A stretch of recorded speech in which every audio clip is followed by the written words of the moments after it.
go through a bit of housekeeping, then I'll introduce myself properly, and also go through the opening remarks for this event. So when you've joined, you've automatically been muted and your video's turned off, so don't worry about that. That's been done intentionally. It's a webinar and it's also being recorded, so just make you aware that it is being recorded. It's a live event, so do please be patient if we have any technical difficulties, which sometimes do happen at a live event. As you're aware, the London mayoral elections are in May, and during this pre-election period, please ensure that any comments you make are about the important issues this event is showcasing and not the election, individual candidates, or the political parties they represent. You will see that we have a British Sign Language, BSL, signer with us today. And if you do need the signer, you can spotlight the interpreter. And that will mean that when we're showing videos and different activities going on during the course of this event, you'll still be able to see the signer throughout clearly. You'll notice also that we've got auto captions on the screen. And of course, auto captions are not perfect in what they pick up of what we say. So sometimes you may not get the exact wording of what we said, but we hope it will be useful for those who need it. This is the first time that Newham has marked the International Day for the Elimination of Racial Discrimination. And the theme this year is Youth Fighting Racism. And we're using the hashtag that the United Nations are using, which is hashtag Fight Racism. So if you are using social media to share details of what you've seen and heard today at this event and to promote the event that you're attending, please use that hashtag Fight Racism. Over the past year, we've seen young people really lead the fight against racism on the streets through the Black Lives Matter movement. So I'm really glad that the United Nations have made this the theme for this year, in acknowledgement of those young people. My name is Zita Holborn, and I'm a human rights and equality campaigner.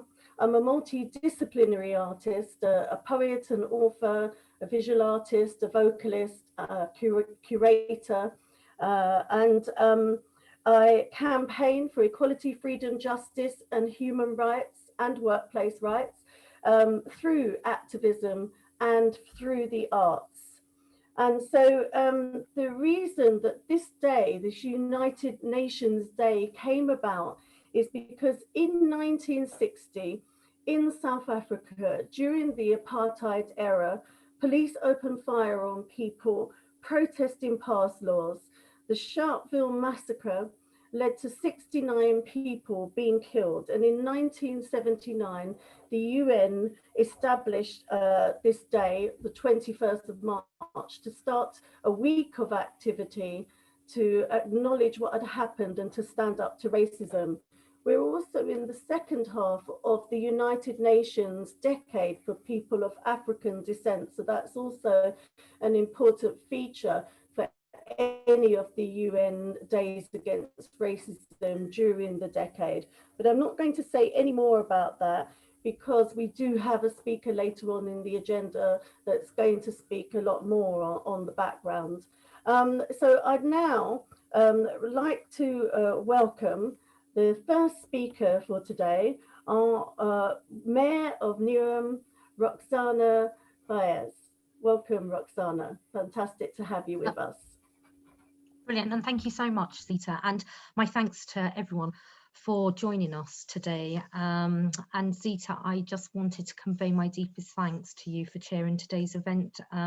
You are such an inspirational woman of colour, and I feel privileged that you are leading our first ever event to mark International Day for the Elimination of Racial Discrimination here in Newham, which, as you've mentioned, is promoted by the UN and marked globally. As another woman of colour leading the most ethnically diverse borough in the country, I'm proud that Newham is an international borough and our people have connections from literally all countries of the world. And as Zita has mentioned, this year's theme is Youth Standing Up for Racism, the perfect theme as it is young people over the world who have often led this fight, particularly in this past year when we have all stood in shock, horror, but solidarity in support of Black Lives Matter that stemmed from the death of George Floyd and followed a period, a significant long-standing history of Black lives not being sufficiently respected over in that country. And it's why I'm looking forward to learning more about the history of anti-racism globally. Young people have always been at the forefront of the fight for racial justice. In fact, it was the thing that inspired me to become a social activist, to get involved in politics. And it was young people, school children, in fact, who took to the streets in Soweto in South Africa in 1976 to stand up against the apartheid regime. And that tragic event was one of the key turning points in the end of apartheid in South Africa. It is young people who are critical to standing up against the British Union of Fascists in the East End, here in this country back in the 1930s. And we know that there were children there that day injured in the counter-protest against marchers in the Battle of Cable Street. And following the tragic event, as I mentioned previously, in the United States last year, around the murders of George Floyd and Breonna Taylor, thousands of people, predominantly young people, took to the streets to express their solidarity and highlight the very real injustices in that country. So we are here today to say what we have always said. We have no tolerance for hate speech, for racism, for discrimination. We also stand here today against those most subtle forms of racism, the microaggressions, the unconscious bias, the every person of colour has experienced. There must be no doubt that racism is not just about individuals, it's also about structures the world over. And this has never been clearer than this past year, as we have seen issues of poverty, insecurity and health inequalities acutely affect communities of colour during the COVID-19 pandemic. And that is why our struggle against racism is not just against people, but against systems, which unfortunately take a lot longer to unravel, but we must continue that pressure, continue bringing up to the surface the inconsistencies of systems and processes and institutions in their dealing with issues of disproportionality. And ultimately, it is young people who will carry this fight. For all the young people that are here this afternoon or who may be watching, your energy and your passion is something that is fed by those who don't want things to change. And that is how you know you are making a difference. So my message to all of you young people here today, please continue to be brave for us and continue to be bold, be fearless and be proud of who you are and where you've come from, your heritage, because our heritage have made such a significant contribution to global civilization. And I know it won't necessarily be easy, but we will do everything we can to support you. Anyhow, I'm going to pass back to you, Zita, and thanks again for hosting today's event for us. And I hope everyone on this Zoom enjoys the rest of the programme.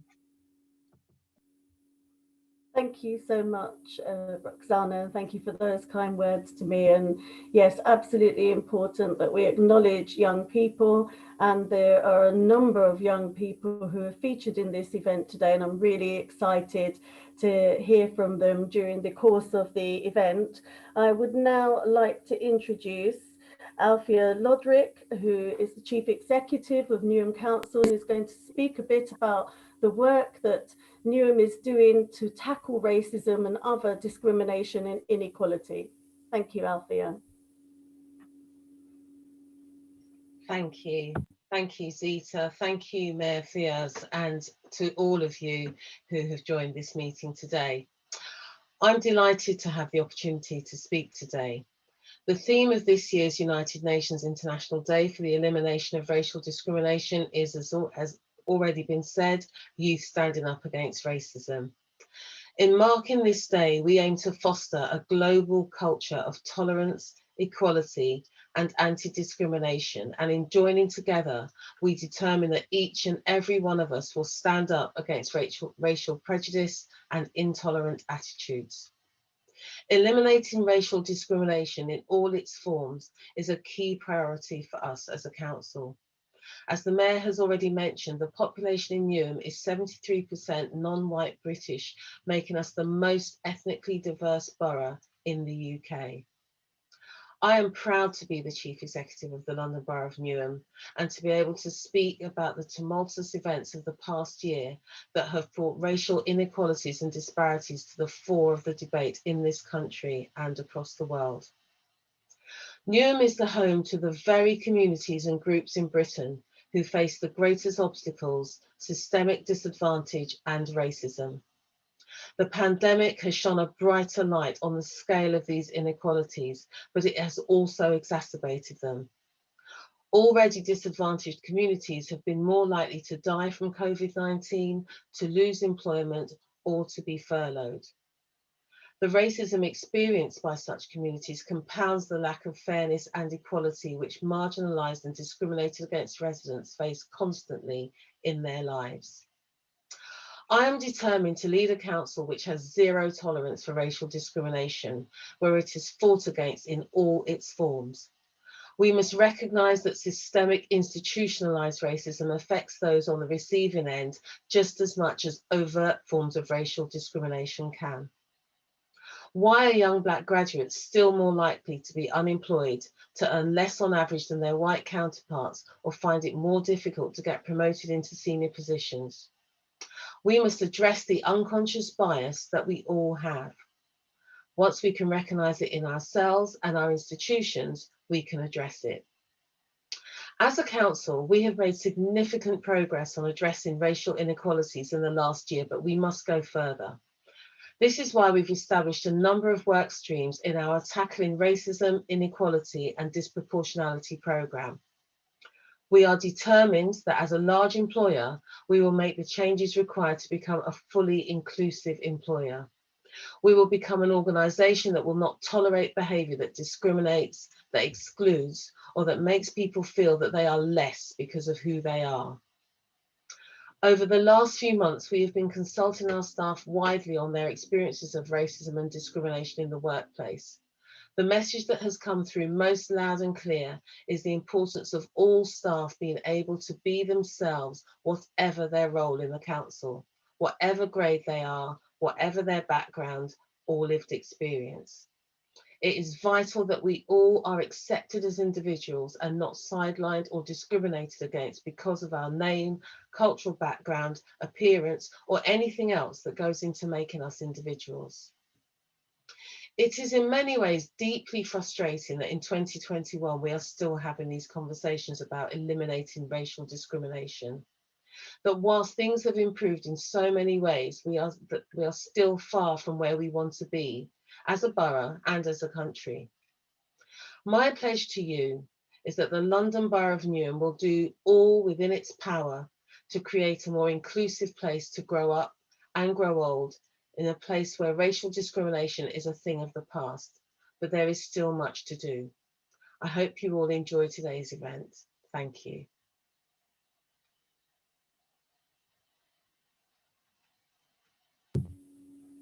Thank you so much for those important words, Alfie, and that commitment from Newham Council to tackle racism.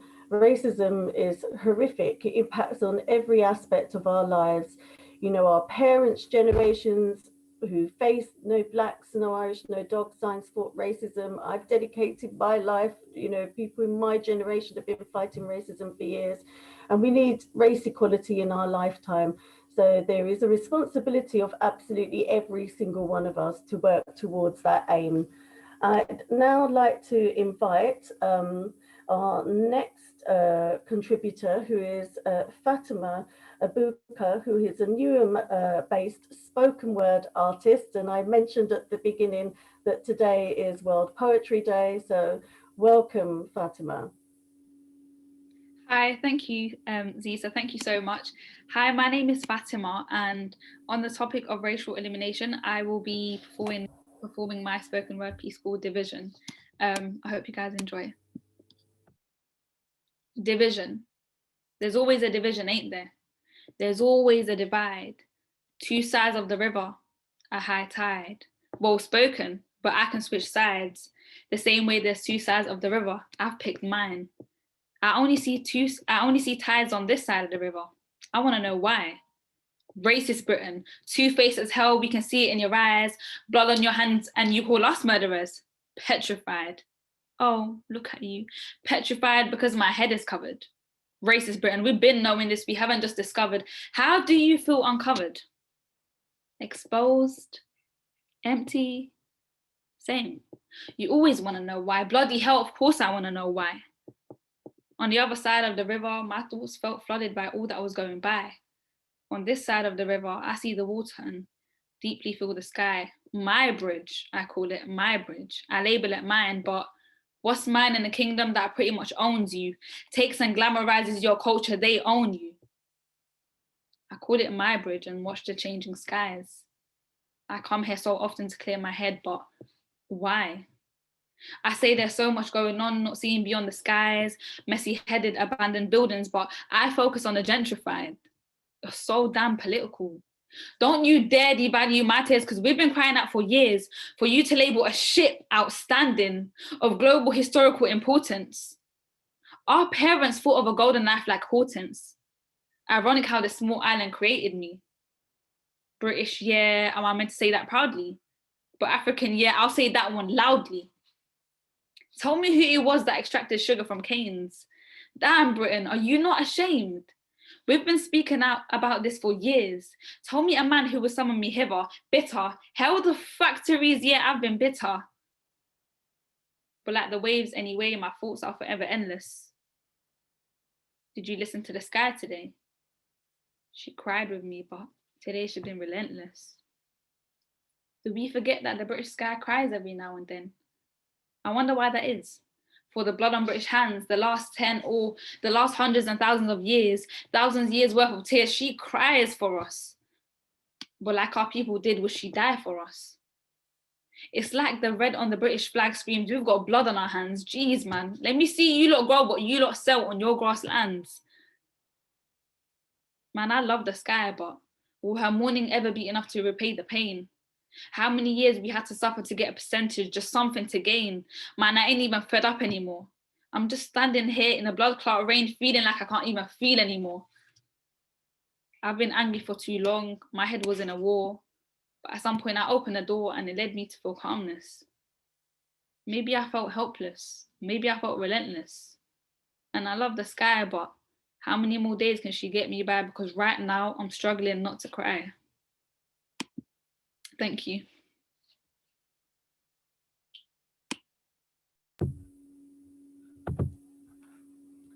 Thank you so much, Fatima, for that powerful spoken word performance. Keep speaking your truth. And you see, art is such an important medium for standing up to racism and challenging racism and speaking about our lived experiences. So thank you very much. It was a fantastic performance. It now gives me great pleasure to introduce somebody I've worked with for many, many years. Chitra Carve is the chair of AXA, Action for Southern Africa, which is the successor organization to the anti-apartheid movement. The anti-apartheid movement is where I have my grassroots in activism and standing up to racism as a young person, as a child and a teenager, and then as a student in the student movement as part of the boycott campaign. And I've worked as part of AXA for many years, and I'm really proud now to be a trustee of AXA. Welcome, Chitra. Thank you very much, Zita. And that was a powerful presentation. It's always difficult to follow something like that from Fatima.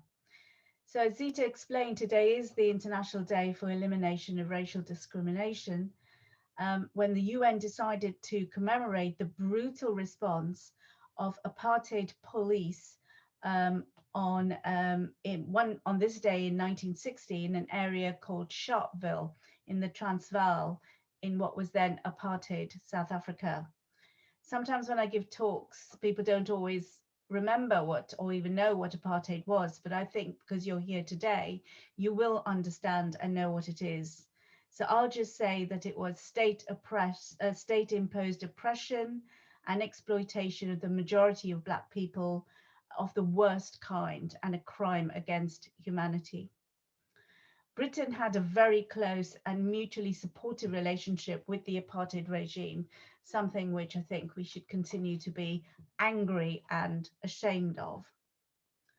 There was powerful resistance from the Black majority in South Africa to the apartheid regime, supported by groups not only called what they called Black in those days, but they also divided people up by saying some were coloured and others were Indian.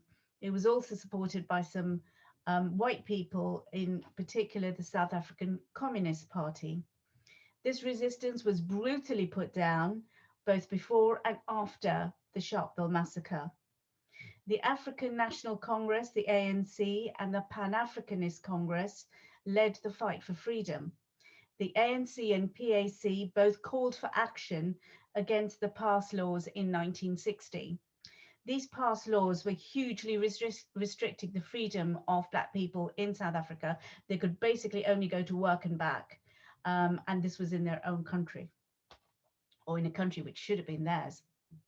The protest in Sharpeville, largely organised by the PAC, was to march to the police station without their passes, where leaders of the PAC were going to give themselves up to the police for breaking the law.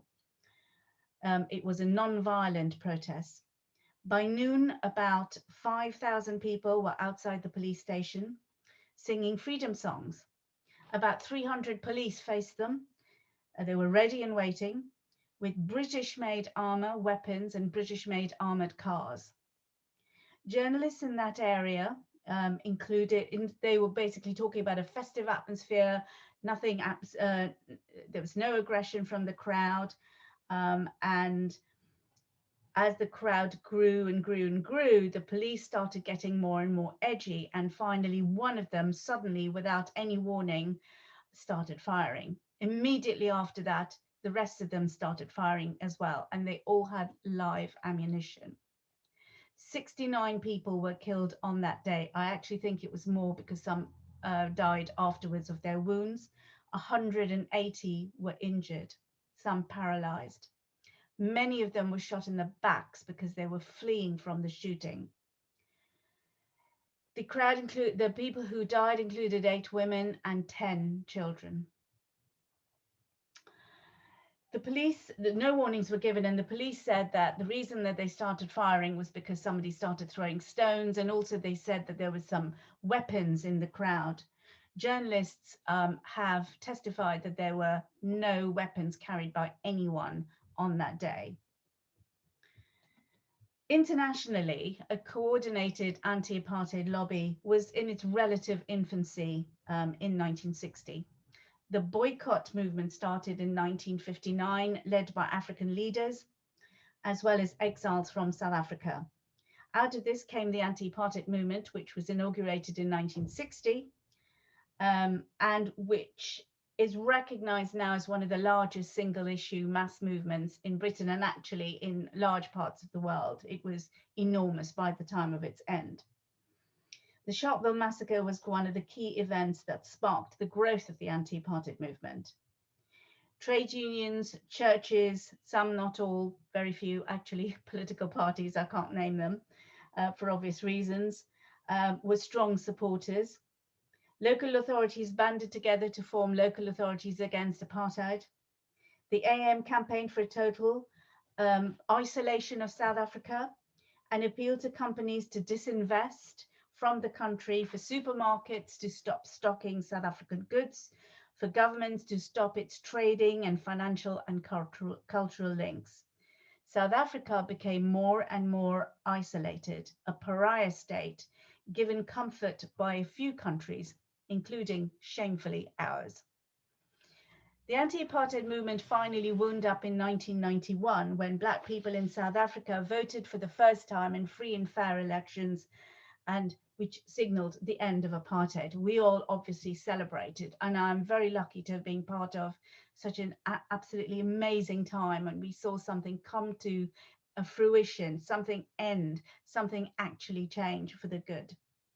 However, we did recognize that centuries of colonialism and then apartheid in the region of Southern Africa would take about as long to address, centuries. Action for Southern Africa was set up to campaign to address those legacies. We've called upon those corporations such as Anglo-American who benefited from apartheid money to ensure that miners with silicosis are properly compensated and their families looked after if they die from the disease.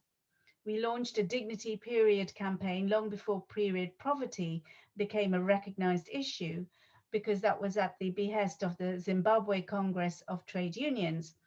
They asked us to help working women and student girls who are unable to engage in work and study and society in general because of their inability to access sanitary products. We have campaigned to support women's voices to be heard in government in Swaziland. All these campaigns have been successful, but there is so much more to do. We have recently produced a report on illegal and unjust trade from the global north with Southern Africa. The region has suffered disproportionately because of climate injustice as well, whether it's mass deforestation in order to provide things that we in the global north want to eat, dams, cyclone, flooding, and droughts. The prevalence of HIV and AIDS is also disproportionate. Economic inequalities are stark. We have now heard that they're having a huge problem with the coronavirus as well. We are currently moving as Action for Southern Africa to a new model where we will seek out small activist organizations in the region, women's groups, human rights groups, and equality groups, and support them to deliver their own change by giving them seed grants. This is not aid. It's there to support them in order to do the work that they want. I hope that you will join us in this work. I'm now going to leave you with two websites. Just hope you have a pen. For historical information on the anti-apartheid movement, there is www.aamarchives.org. For Action for Southern Africa, AXA, there is www.axa.org. You can join, donate, support. Thank you for having me, and congratulations, Newham. Thank you. Thank you so much, Chitra, for that presentation and taking us through that important history. And thank you for all the work you've done for many years and continue to do on Southern Africa. And I'd now like to welcome a part of the event I'm particularly excited about, because I'm a visual artist, and we have Ada Jusik, who is creating visual minutes for us and documenting our event through visual arts. Over to you, Ada. Hi everyone, just bear with me 1 minute while I transfer the image and share it on my screen. Should only take a moment.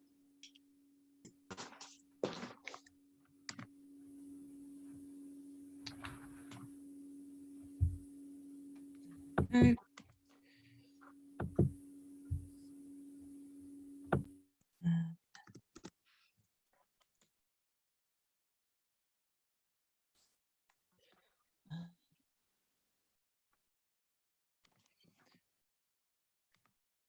Sorry.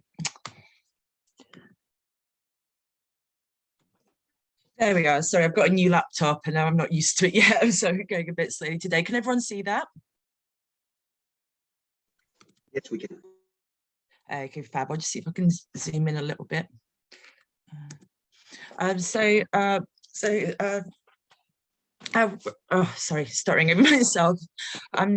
So really interesting start to the talk so far. We had the wonderful spoken word beatboxing poets who opened the event, and great introductions from Zita, Alfie and Roxana, talking about how young people have always been at the forefront of the fight for racial justice, and how eliminating discrimination and racism in all its forms is a key priority for Newham Council, as well as creating a more inclusive place to grow up. We then had Fatima Abubakar's wonderful poem, which I really loved the symbolism of the rain and water that she used. And then we had the very moving presentation by Chitra about the Sharpville Massacre, which was a key incident in the movement to end apartheid. This is still very much a work in progress, so I look forward to presenting you with the finished illustration at the end of the day.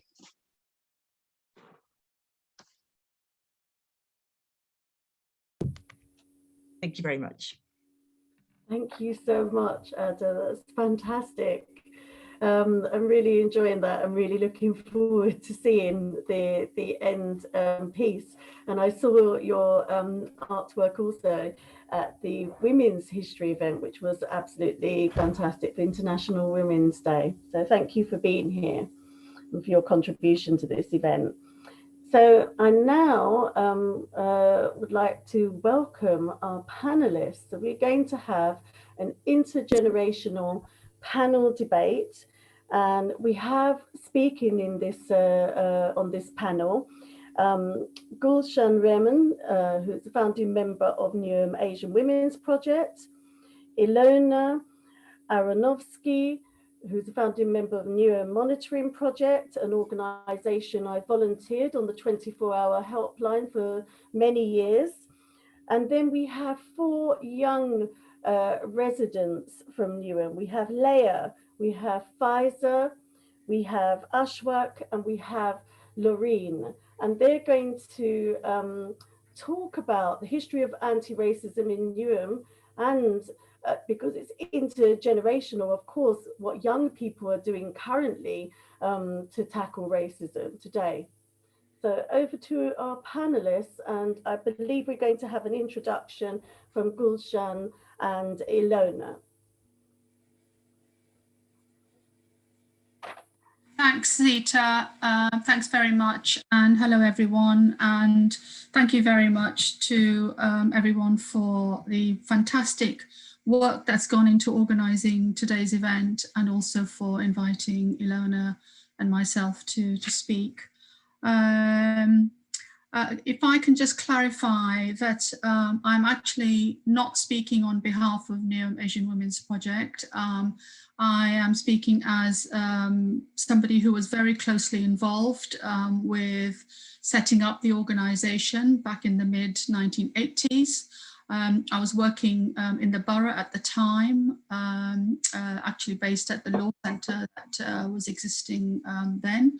And I'm just going to talk very briefly about the role that I and other women played in setting up what was then the second specialist refuge for women of South Asian descent in East London. But before I speak about that, I do just want to remember the events of the 3rd of March, the brutal murder of Sarah Everard in Clapham. It's totally disgraceful and shocking. Today we're here to talk about the work of Newham Asian Women's Project, and nearly 45 years later, we're still talking about violence against women, keeping women safe, both indoors and outdoors. And also we all know that women have suffered particularly badly as a result of COVID in terms of the violence that women have suffered behind closed doors. So I just wanted to just remember Sarah Everard.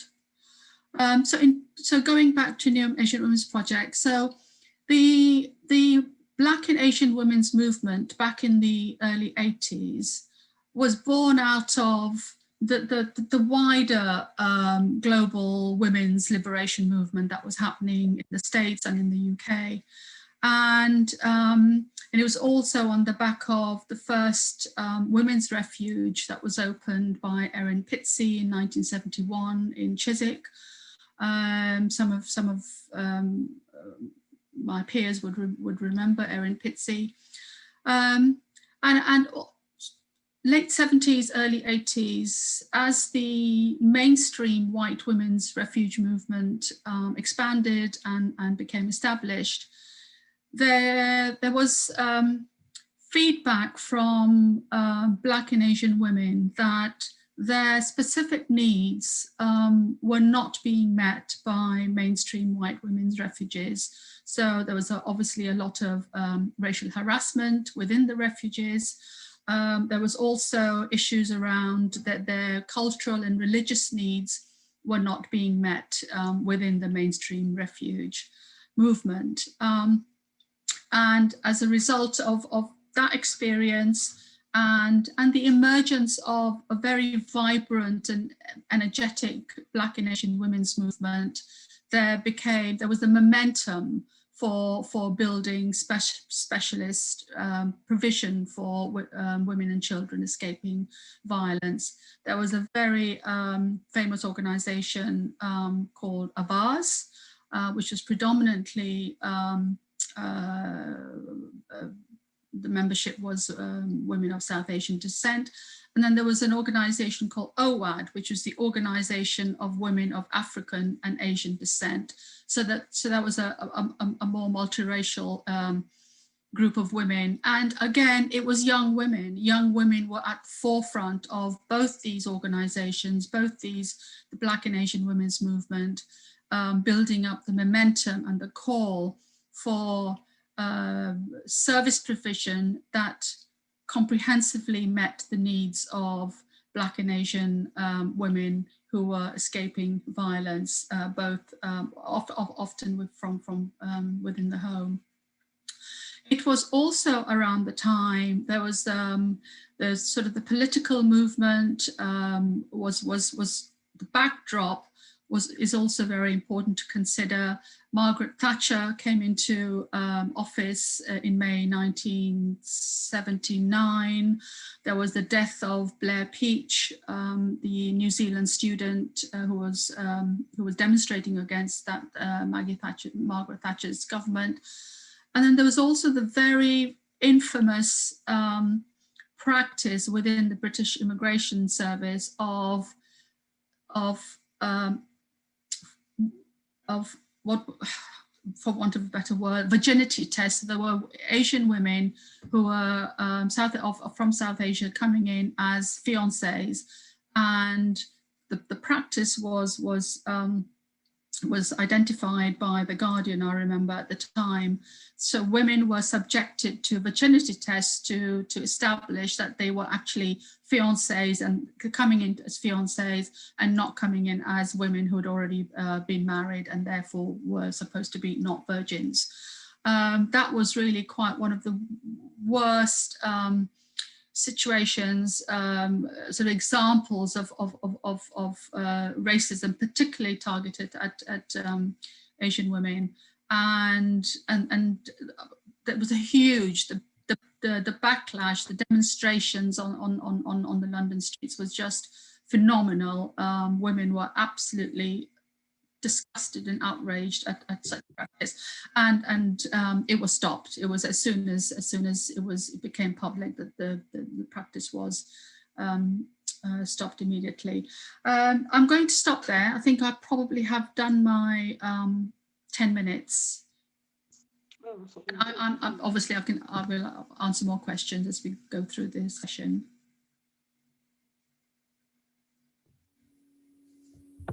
Lona, over to you. Right, hello. Can you hear me? Yes, we can. Oh, good. Yeah. Welcome, First of all, I just wanted to mention that Gulshan too was a founder member of the Newham monitoring project, as I was, and certainly played one of the most pivotal roles in those times.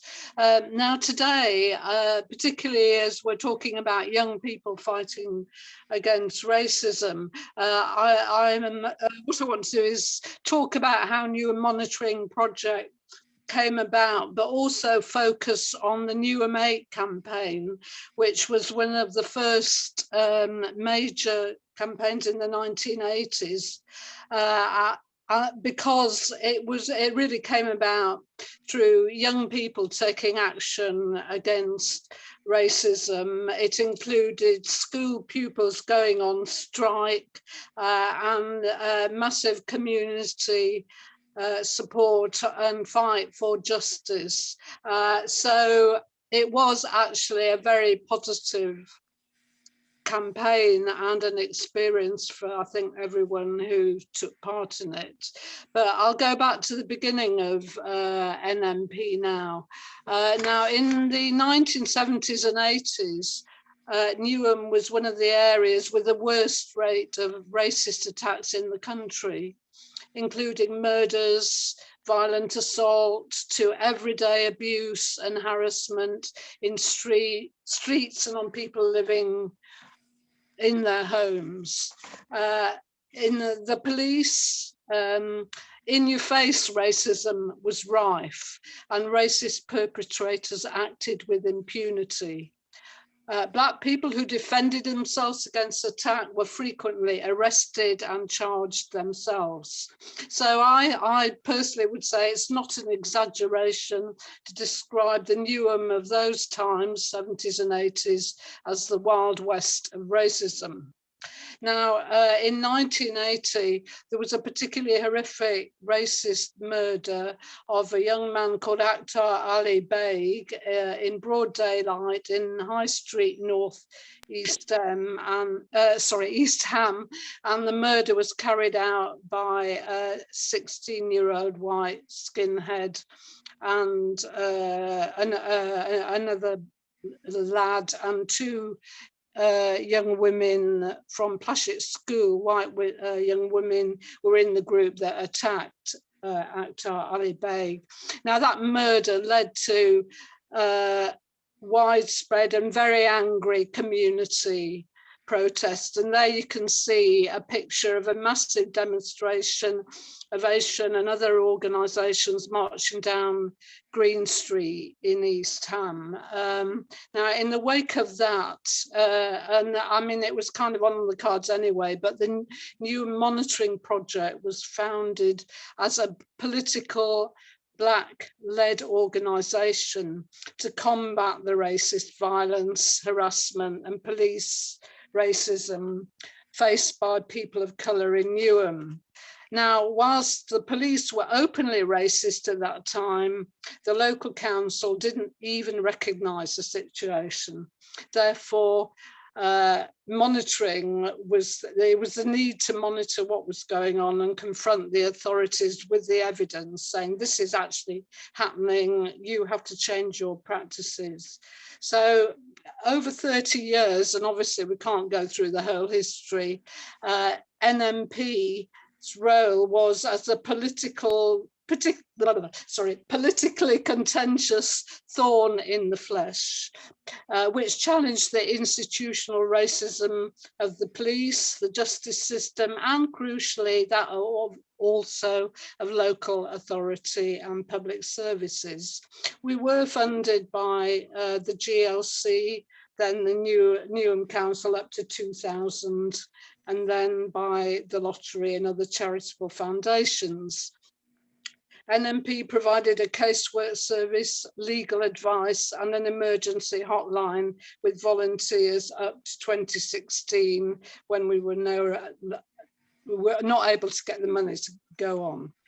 Many of its staff and supporters went on to distinguished careers as human rights lawyers and activists. And that's something else I wanted to mention, because I think it's to encourage all young people who are activists to say that you can go on to do the things that people involved with NMP did and have done for the rest of their lives, really.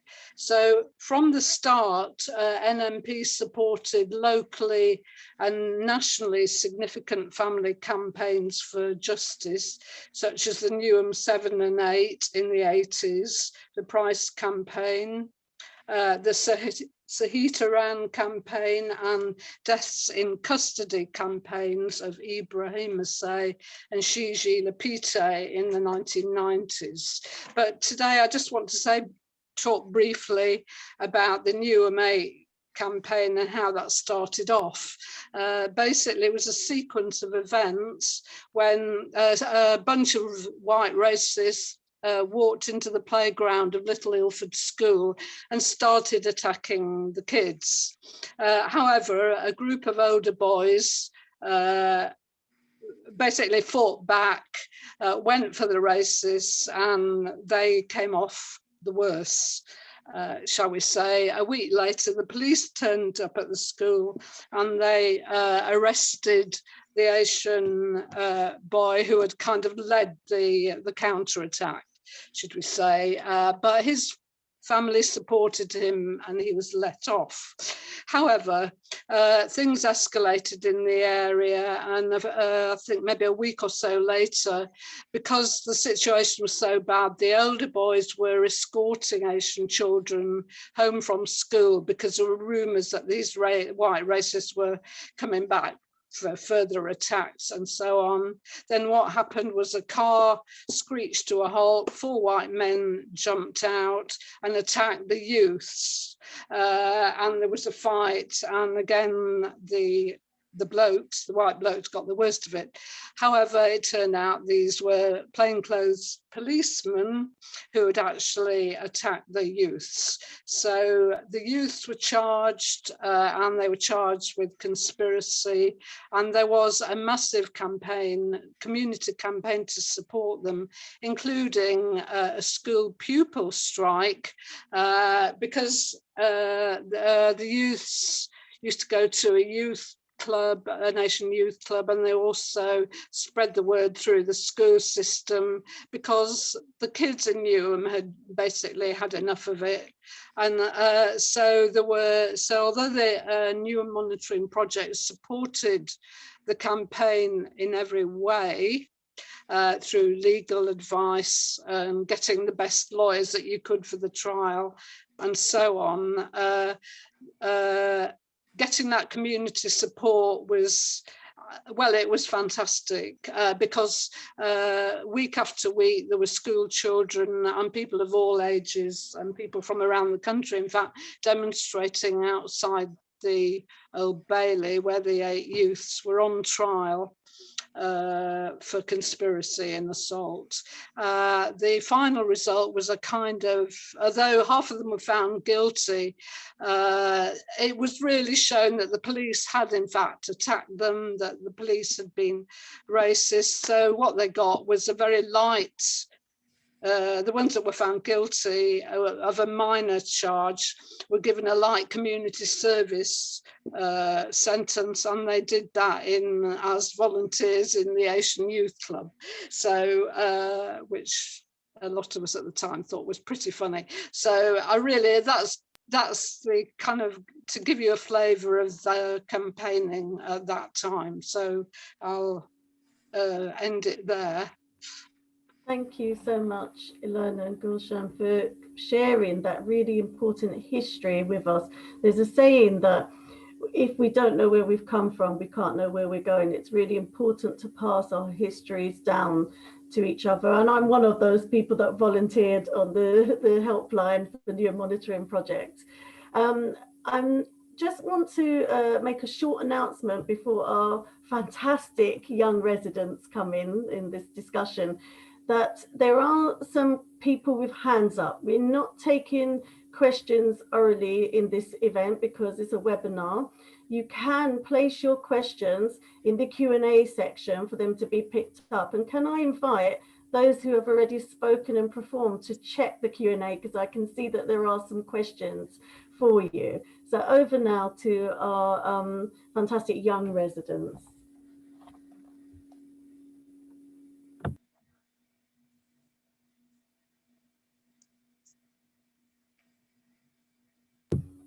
Who wants to go first, or should I just call somebody to go first? Leah, I see you first on my screen, so I'm not picking on you. You're at the top of my screen.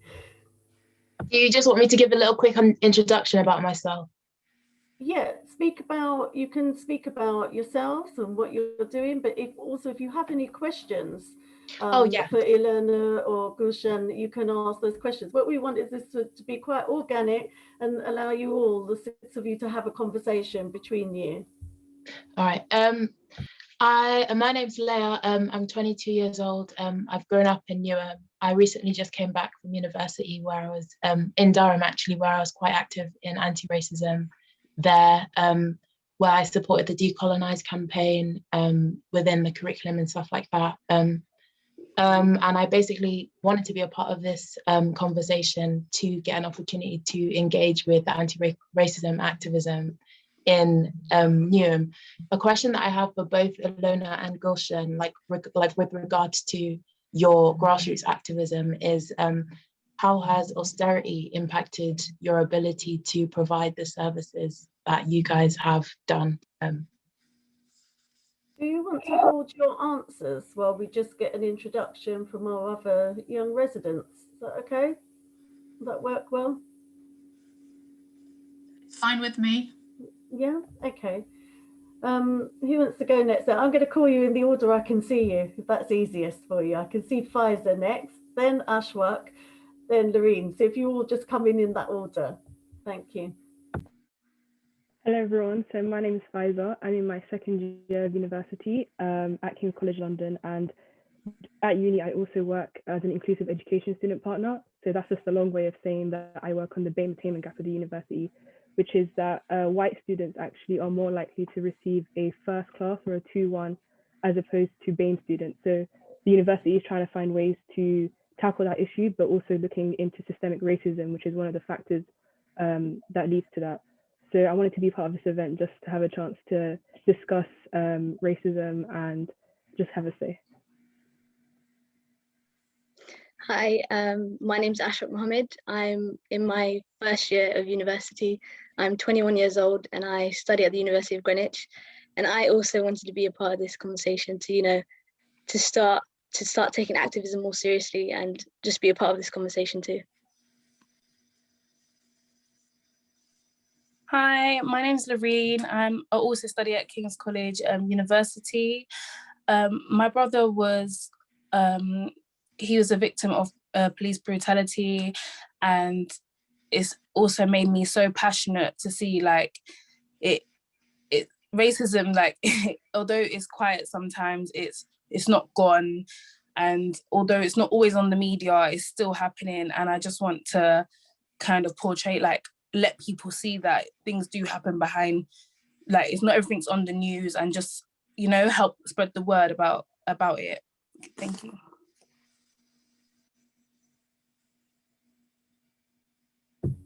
So shall I answer Leah's question around the impact of austerity on, certainly on service provision for women and girls escaping violence? I think we all know that certainly over the last 10, 15 years, there's been impact of austerity has meant that services for women and children as victims of violence has been severely impacted.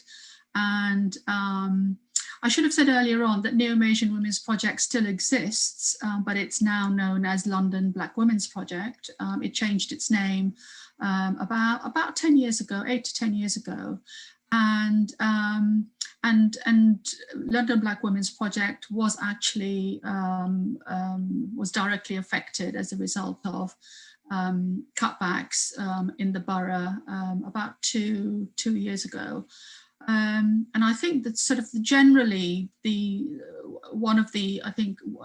obviously on the back of recent events in Clapham, there's been a lot of renewed attention in terms of what's needed in terms of investment in supporting violence, prevention of violence against women programs. So, you know, a call for reinvestment in providing services which comprehensively address the unmet needs of women and children.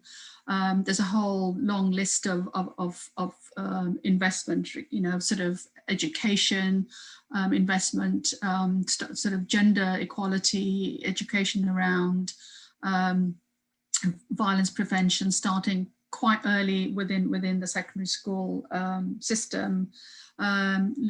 Issues around legislation, longer sentences for perpetrators of violence. So that there's a whole gambit of strategies and interventions that need to be reviewed and reinvested in terms of meeting, addressing the sort of how violence prevention against women and girls can be more effective. Faisal, Ashwak or Loreen, do you have any questions you want to put forward? And all of you, and Leah, do you want to also talk about what you think about the Black Lives Matter movement, how you dealing with everyday racism and systemic racism yourselves as well? Feel free for anybody to go. Okay, on the Black Lives Matter movement, I think that's quite a powerful thing that's come about in the recent months, and it should have been brought out sooner in a way, because I feel like voices aren't heard until someone's been injured or something tragic has happened, and I feel like it shouldn't be like that. It shouldn't take that long for voices to be heard. And as a woman of color myself, I would like to grow up knowing that my family members, my friends, like, are not walking down the road scared that someone's gonna attack them, or police, or that we're all equal. It's a dream, really, but something like the Black Lives Matter movement will help bring that about, and I would like to see that kind of shine, if you understand. Yeah. Yes, absolutely. Faisal, would you like to come in? Yeah, so I think I'm someone who did all my schooling in Newham, and it was only recently that I learned about the Newham 8. So in school, we'd learn about, during Black History Month, we'd learn about Martin Luther King, the movements he was a part of, but we'd never actually learn about movements that happened, where we were in Newham. So I think, I'm not sure if it's possible, but learning about the Newham 8 and similar movements would be something that can be very helpful, maybe in secondary schools, to know that someone like me can have a voice and make change. So that's just my point. Yeah. Can I say something about that? Yeah, I think that is really, really important. I mean, we are planning to publish and create a resource about Newham 8 and other local campaigns, and also within the and I am a sort of retired teacher, so I'm involved in history education, and actually local history is officially part of the curriculum. So there's absolutely no reason why local schools can't teach these histories, and they should be doing. And we know that the school system is very pressurized, because I mean, compared with when I was teaching, they just seem like massive exam factories to me. But anyway, and that's certainly that we want to support and push, because it's just really, really important. And I mean, I think the other thing is, now there is such a move from university students and people who are committed to fight racism in the education sector to, quote, decolonize the curriculum. And a lot of mainstream teachers have suddenly twigged that this needs to be done. And I think it's really important for school students as well to get together and demand this sort of history should be, as they have been doing. But I mean, I think that's one way that people can get organized, young people can get organized, whether it's in college, schools or university. But we're certainly very happy to you know, share the resources about what happened. And I certainly hope Little Ilford School, for instance, will take up the offer to actually, you know, start teaching about what happened all those years ago. Okay. Thank you. Ashwa, did you want to come in? Yeah, the whole Black Lives Matter movement, it's such an important movement. And what gets me upset is that when people hear it, they automatically just say, oh, what about all lives matter? Like, well, they just, it's like, it's sort of like a protest to the Black Lives Matter movement. And it's just, it really does anger me. And I don't understand why. Like, it's really hard to like make people understand why this movement is so important and why we need to talk about this what's happening with the Black people. And it's just that every time I hear that, it's just, I don't want to like even talk to the people who say stuff like that. It's just like, okay, just do your thing, bye. Like, I can't. And it is, I shouldn't do that, I know, but like, it's so hard to make people understand why it is a movement in the first place. Yeah, that's what I wanted to say. Sorry, Asha, I just like completely agree with what you're saying, because it's like, as humans, we know all lives matter. It's just something that's out there, but we need to understand that there's certain things happening to a certain race or a certain minority which shouldn't be happening, as all lives matter. So they need to, as you said, they need to make sure like we're putting the light on it. Just, we know that all lives matter, but our lives will also matter as well, you know? Yeah, exactly. Sorry. If I can just jump in there. It's a bit like whenever violence against women is discussed, somebody will say, yeah, but what about men? And the answer is, well, look at the data. You know, what is the data saying to you? What is the percentage of women who are suffering violence, and what is the percentage of Black and Asian people who are suffering the violence? So it's a knee-jerk reaction. It's often, you know, racist, prejudiced, misogynistic. And we need to just throw the evidence back at people and say, well, look, this is the reality. This is what every day, especially young people, will face on the streets of whether it's Newham or any other part of the country. But yeah, I agree with you, Ashwak. It's just incredibly frustrating. And I think also that one of the things, in a way, that is kind of encouraging, and I think testifies to the actual strength of the recent movements, like the Black Lives Matter movement, is the fact that the government, the response of the government and certain ministers has been a kind of counterattack and a pushback, and that's happening because they are in a defensive position. So, for instance, you get all these statements saying we must protect our statues of famous men. They shall not be, you shall not attack them. You shall go to prison for 10 years if this. Sorry. But the thing is, I mean, there is a groundswell of opinion and an understanding that we can't look at history the same way that we have done since, for decades and decades. And certainly as a participant in the anti-racist movements of the 80s, we got the same kind of backlash from the government, but it also showed that people are actually having an effect. So it is kind of, in a way, that's what always happens. It is that constant tension. But I think it shows that the movement is having an impact, and that if people, get together and just push for the things that they think are right, well, we can do that.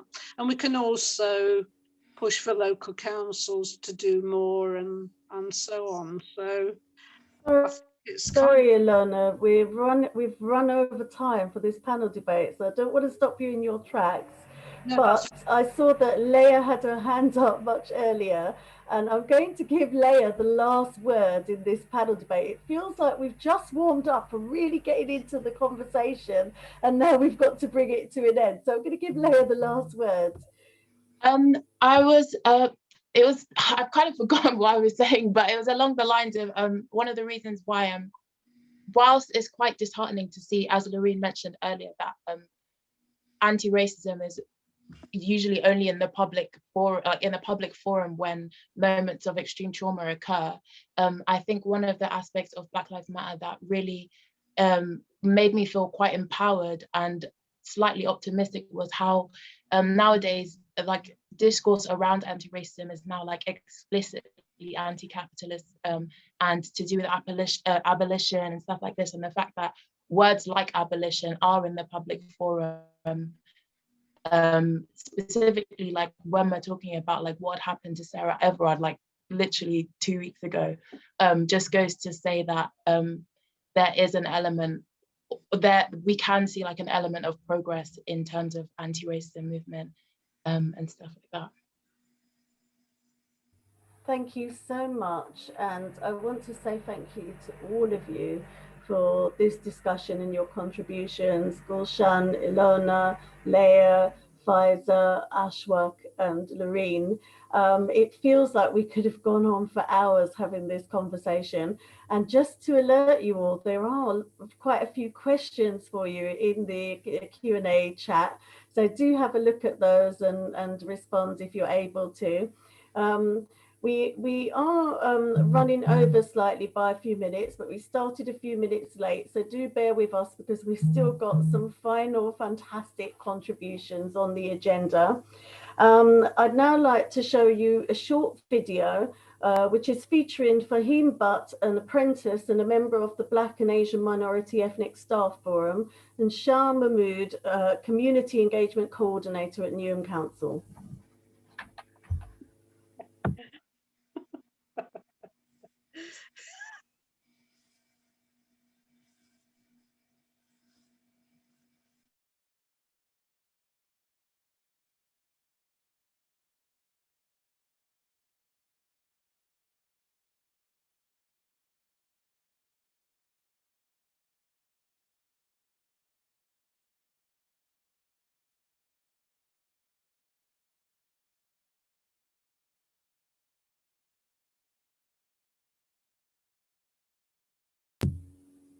I can't see the video playing.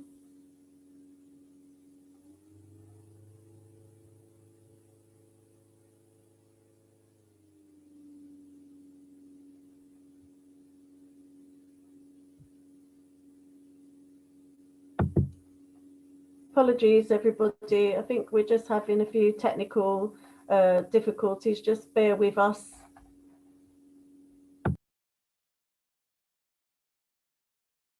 My name is Fahim Butt and I am a member of the Black Asian Minority Ethnic Staff Forum. The Black Asian Minority Ethnic Staff Forum is a forum from Newham staffs so that they have a safe place to talk about any experiences that they've had. It's also to talk about any inequalities that we've faced and essentially to provide a confident and comfortable area for all staff to just unite, even if they don't come under the Black Asian Minority Ethnic umbrella, just to talk.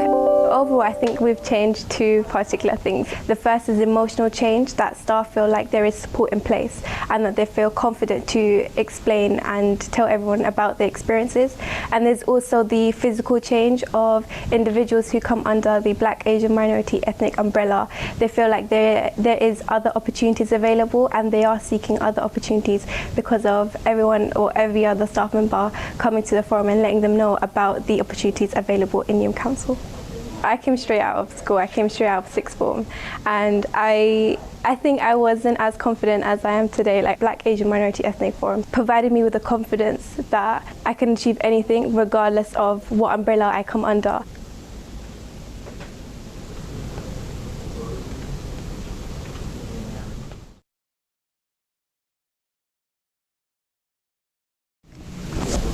My name is Shah Mahmud and I'm the Community Engagement Coordinator for the Council.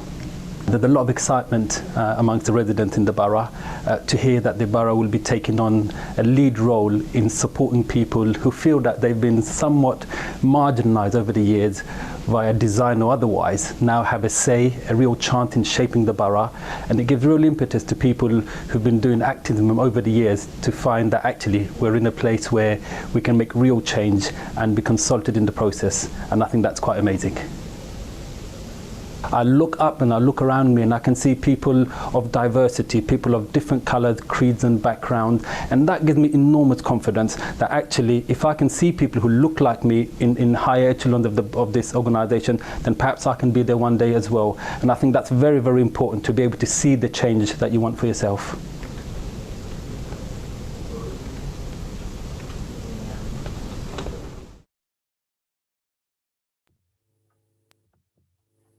Thank you to colleagues at Newham Council for those presentations.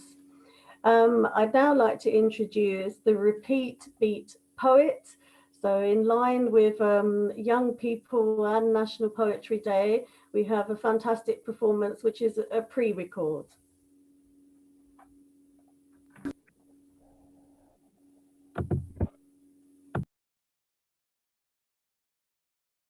Hello everyone, my name is the Repeat Beat Poet. This piece is in memory of Edson da Costa, Sheku Bayo, Sean Rigg, Smiley Culture, Rashan Charles, Joy Gardner, and many more Black people who have lost their lives after coming into contact with those sworn to protect and serve them. This piece is called A Black View. I woke up to another set of prejudiced terrorist threats from people in power. In the early hours, the fear had me convinced I should grab a bulletproof vest before taking my next test. And I should avoid those challenging jokes, not even try them in jest. The fear told me not to speak too loud, because it remains dangerous to protest. The fear's telling me I should be happily repressed and under constant duress, thinking it's always best to express caution while the world outside is storming, while we're praying for a peaceful dawning, and while I'm baying for that one fine morning. To the sky I found myself calling. If I was in the wrong place at the wrong time, would it be my family that's mourning? Would it be my body in the casket laid, and would this prove worthy of adoring? If my blood was still gently pouring out and I was laying in the street, dead meat splayed out and my mouth open wide like I'm yawning, would the image in the morning be flooring enough? Would that portrait leave onlookers dumbstruck? Would it serve as a black boy's warning, saying, I'm sorry the system was not built for you. Send your complaints to whoever that day is not ignoring. And if that injustice is still there, gnawing away, bottle up your righteous rage for a rainy day. You'll need it when vulgarities are thrown your way. Through these trials and pain, you will feel what to say. And as these words are sealed neatly in another coffin, and as the last light draws in of an evening, I will think of the state of things, of biting winters and mirages of spring, and of sins. Rest in peace to the dearly departed. That was A Black View.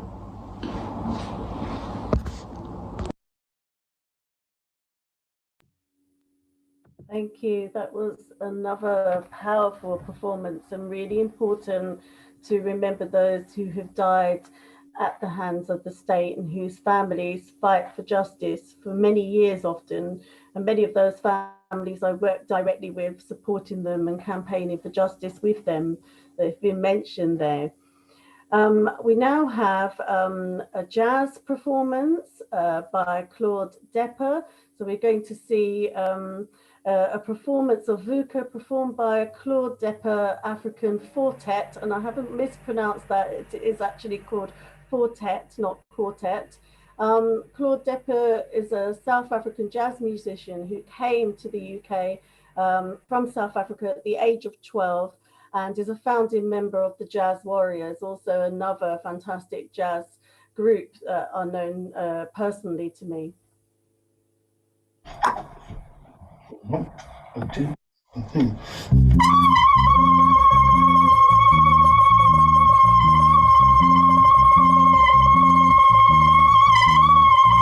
Vulcani Magita exam, Vulcani Magita. Wake up, guys. Vulcani Magita exam, Vulcani Magita exam, Vulcani Magita exam, Vulcani Magita, Vulcani Magita exam, Vulcani.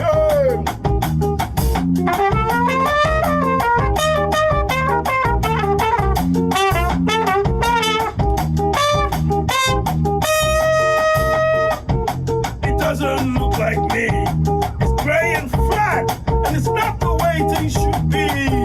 Vulcani Magita exam, Vulcani Magita, Vulcani Magita exam, Vulcani Magita, Vulcani Magita exam, Vulcani Magita offset, Vulcani Magita exam, Vulcani Magita.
Why? Vulcan, wake up, guys! Why? Vulcan, wake up and wakey! Vulcan Imagita, Vulcan Imagita, Vulcan.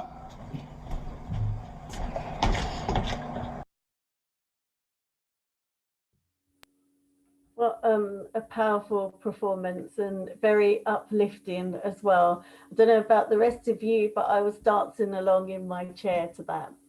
I'd now like to invite Ada to join us again, who's going to give us an update on her visual minutes from this event. Over to you, Ada. Hi everyone. Again, please just bear with me one moment while I upload the image from my tablet to my laptop. Yeah, what an amazing performance by the band. I'm definitely going to have to check out the rest of their music. Absolutely, yeah, they're fantastic. There's something very uplifting but deep in emotion about South African music because of the history. Oops.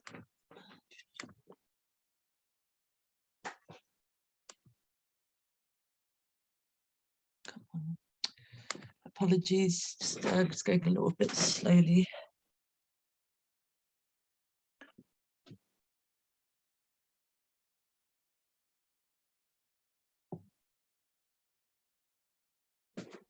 Why is it not coming through? It will be worth the wait, Ada. Sorry about this. I don't know why my internet's running so slowly, but it should come up any minute.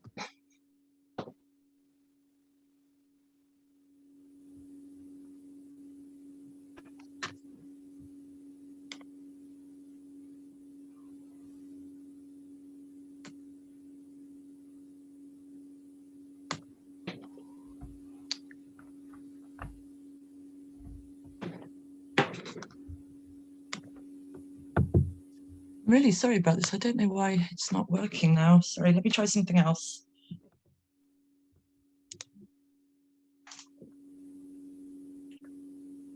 Don't worry, these things happen. As I said at the beginning, because it's a live event. Yeah, it has to happen on a Sunday, doesn't it? It can happen. But just bear with us, everybody. It will be worth the wait. I know it will.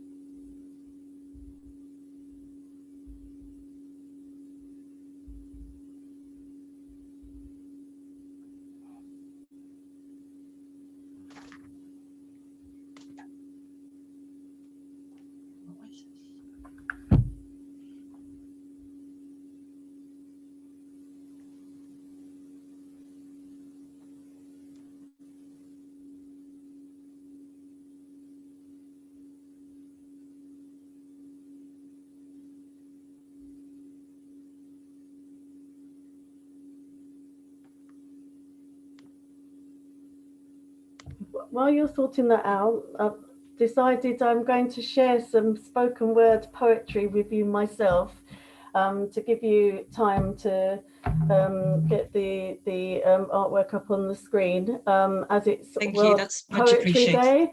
So I'm going to share a piece with you which is called Progression. They're blocking me from progression, trying to cause my regression. They can't abide that I preside, adept and articulate, thinking, how ridiculous. She's a woman, sole parent and black. We can't let her progress, not someone like that. I don't fit into their Oxbridge ideal. I come from the streets, I'm real. I grew up in South London, Peckham, raised by my Caribbean mum. I rate myself second to none. Not afraid to speak my mind about discrimination I find. I know my rights and represent all those people that they resent. They call me an ethnic minority, but not with my consent. I define myself as a majority, and that term they use, I resent. Only have to look at the world to see we make up the majority. That term is just mental slavery designed to undermine the likes of me and you. So they're blocking me from progression, call it a permanent recession. Don't want to see someone of my gender or race honor their executive boards with my grace. But when I tell them how I feel, give it to them straight, remember I'm real. They tell me they find me aggressive, confrontational and excessive. But you know, if I was white and male, educated at Oxford, Cambridge or even Yale, they tell me they find me assertive, sensational and progressive. But I'm an ethnic majority. My ancestors fought slavery, and like a suffragette, it's not over yet, because I'll rise above them one day soon, despite their secret chants of the M-word and coon. You see, I'm fired with a flame that will burn out all their shame. I may not rise to fame, but I can play them at their own game. And though they won't give me a level playing field to disseminate all I yield, just remember I've combated racism, sexism, fascism, and oppression simultaneously, not in succession, and I'm still standing, still achieving, and there's no way I'm leaving. They may block my progression in the workplace. See this face? They may spit at it, shut doors in it, look down at it, disregard it, but still I shine in the face of adversity, and I didn't need to go to university to figure out what they're about. I may be a woman and I may be black, but know something, I'm proud of that. Life isn't a concession, and I've got a confession. I overcame multiple oppression, so I sure as hell don't need promotion or progression. Thank you. An added piece to the agenda. How are we doing, Ada? Thanks everyone so much for their patience. It's finally come through. My husband just nipped down to say that there's a problem with the internet, so that's what was going on. Yeah, so thank you so much for being patient. And this is the image. So since I last showed it, we had Gulshan talk about setting up a specialist women's refuge why is this window in the way? Hang on. 1 moment. Set up a specialist women's refuge for women of South Asian descent, and Iona talked about challenging institutional racism in the police and the justice system, and about the Newham 8, which is the first time I'd heard of it as well. And then we had the panel where some of the talking points that came up were how cuts are directly affecting women's services and desires to want to feel safe on our streets and not be harassed. And I think Iona came out with a quote I really liked, which is, we can always push for the things that are right.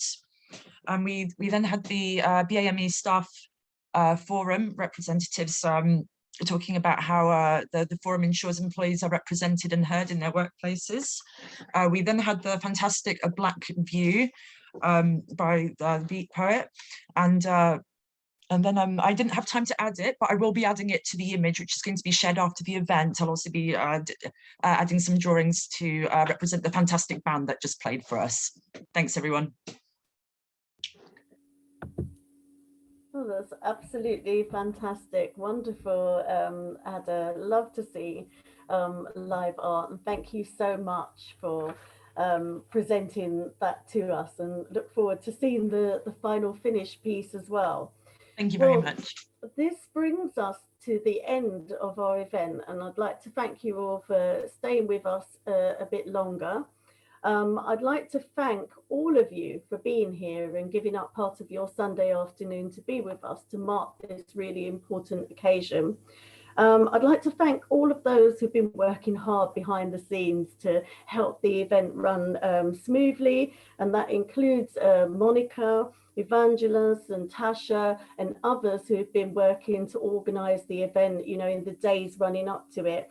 I'd like to thank Irina, who is our BSL interpreter, who's kept up with spoken word and poetry, as well as all different speeches. Thank you so much. And thank you to all of the speakers and all of the performers. And because we had that lovely, fantastic uplifting performance by Claude and the Quartet, that is going to play us out of this event. Thank you, and wishing you a very good Sunday evening. Keep safe, keep well, and keep fighting racism. Solidarity, everyone.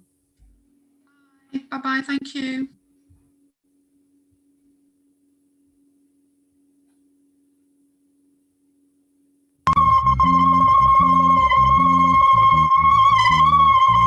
Who can imagine the exam? Who can imagine the wake up, guys? Who can imagine the exam? Who can imagine the exam? Who can imagine the exam? Who can imagine the? Who can imagine the exam? Who can?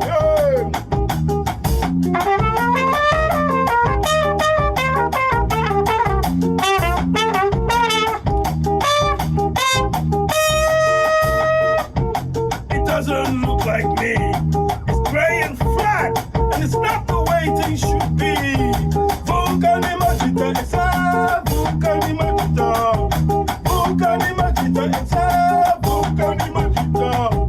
Who can imagine the exam? Who can imagine the exam? Who can imagine the exam? Who can imagine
why? Who can wake up, guys? Why? Who can wake up and wakey? Who can imagine the? Who can imagine the?